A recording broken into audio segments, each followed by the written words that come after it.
A while ago, one of my favorite YouTubers in the backpacking niche was fined and got in trouble for setting up camp where he wasn't supposed to.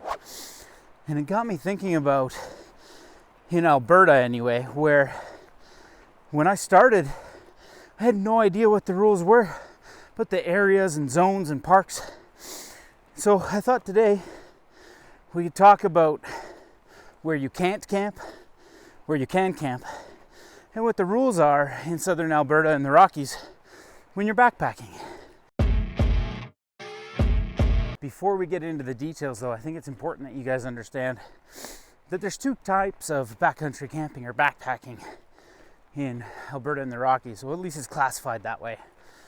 The first one is random camping, and that's what we're kind of talking about here, where there's no designated facilities, there's no pit toilets, there's nothing keep your food away from bears. You have to do all that yourself.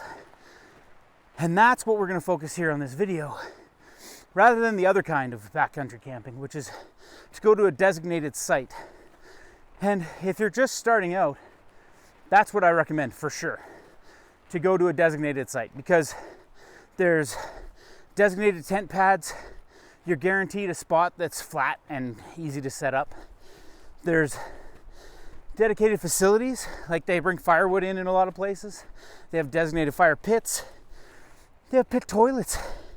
And they have bear lockers and ways to store your food to keep you safe and to keep the people around you safe from animals and predators.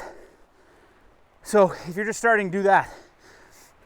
But this video and the rest of it's going to focus on random camping and what that means. As a general rule of thumb, there's two areas that you cannot random camp without a permit. And if you have that permit, you probably shouldn't be watching this video. You're past that. But those are the national and provincial parks. Banff, Jasper, Peter Lougheed, things like that. The good news is they are full of designated sites. So you can book a site and still enjoy them. They're some of the most beautiful places on the planet. So if you're just getting started out in this, go do that. It's well worth it. Yeah, do that. But don't random camp there. You can't without a permit. Outside of the national and provincial parks, there's three other areas that you definitely cannot random camp in, even with a permit, and there's no designated sites at. The first one is what they call PRAs, Provincial Recreation Areas. Typically, those are where you park and you launch out into. They're areas that are set up for day use, for groups to come hang out and visit the mountains. They're usually picnic tables and fire pits and some pretty beautiful places just off the highway. But they are important because that's where you get to the other areas from. So don't forget about those. They're launch pads. The other two that you can't camp at or can't backpack in are going to be ecological reserves, because they're super delicate and fragile and the ecosystem needs to be protected. And what they call heritage rangelands. And they're basically for cattle and grazing and designated areas to maintain those industries in that land and the cycle of land. So stay away from those. If you are this far along, then I hope you stick around to the end for the regulations and the rules and stuff around it, because that's important.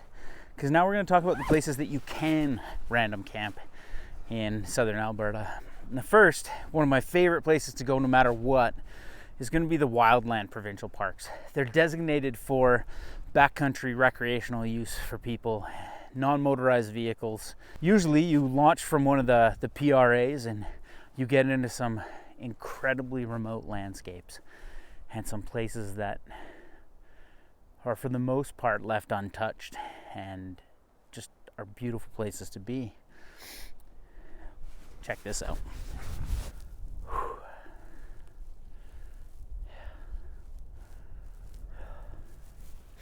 After that, there's what they call wilderness areas and natural areas.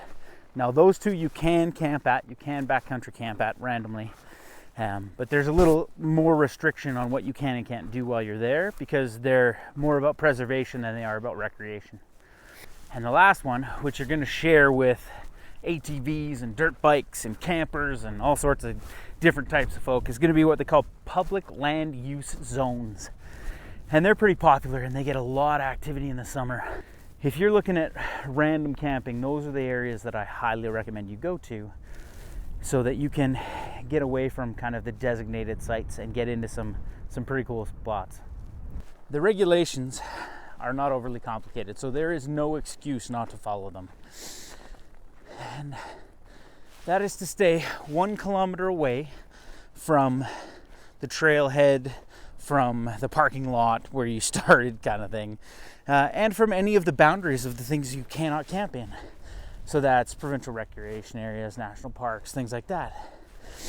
Other than that, you also want to be 50 meters away from the trail itself. And that's just out of respect for people who are going to be hiking through, and for yourself, so they don't wake you up. And there's 2 areas that have specific regulations around fire. And that's the natural areas and the wilderness areas. Now, in those areas, because they're a little more sensitive, a little more rugged, a little more fragile in their ecosystems and their setup, there's a rule that you cannot have fires or fish in those areas. So no angling, no fishing, and no fires. So don't do that in wilderness areas or natural areas. And I would be remiss if I did not mention leave no trace. It's not a regulation or legislated, but if you are going to be random camping, learn leave no trace and follow it. If you don't know what it is, check this video out. I go through it in not painstaking detail, but more detail, and get out there and enjoy it. Outside of that, I'm Nathan. This is Backpacker-ish.